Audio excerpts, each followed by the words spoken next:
ஒரு கேக்கு வெட்டிட்டாருப்பா. தூக்கு தண்டனை கொடுத்துடலாமா? பேசுறீங்க நீங்க. அந்த அண்ணன் யாரு? அவரை பாருங்க, அவர் திமிரு பிடிச்சா மாதிரியா இருக்காரு. அந்த அண்ணன் தளபதி கூடயே பல ஆண்டுகளாக வந்து பயணிச்சு வந்துட்டு இருக்காரு. அவருக்குள்ள எவ்வளவு ஆசை இருந்திருக்கும், இந்த மக்களுக்கு நல்லது பண்ணணும், மக்களுக்காக நல்லது செய்ய நம்ம வரணும் அப்படின்னு வந்திருப்பாரு. மக்கள் அந்த ஆப்பர்ச்சுனிட்டிஸ் கொடுத்துருக்காங்க. ஸோ எல்லாருக்கும் சக்ஸஸ் வந்தால் ஒரு ஹாப்பி வரும்ல, சந்தோஷம் கூட படக்கூடாதா? சரி, இதெல்லாம் விடுங்க. தமிழ்நாட்டிலேயே முதன்முறையாக கத்தியை தூக்கி நிறுத்தியிருக்கார் பட்டாகத்தி. இது வரைக்கும் யாருமே காட்டினதே கிடையாது. இதுதான் முதல் முறையில்.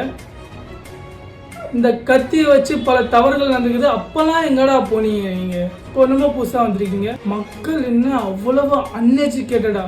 நான் தப்பு பண்ணால் சப்போர்ட் பண்ணிலாம் போட மாட்டேன். ஏன்னா நான் என்ன அவ்வளோ அன்எஜுகேட்டட் பர்சனா? மக்கள் இன்னும் அவேராக இல்லாமலே இருப்பாங்க அப்படின்ட்டு. எல்லாரும் இப்போலாம் அவேராக இருப்பாங்க. யாரும் அந்தளவுக்கு முட்டாள் கிடையாது நான் தப்பே போட்டாலும் சப்போர்ட் பண்ணுறதுக்கு. ஓகேவா மக்களே?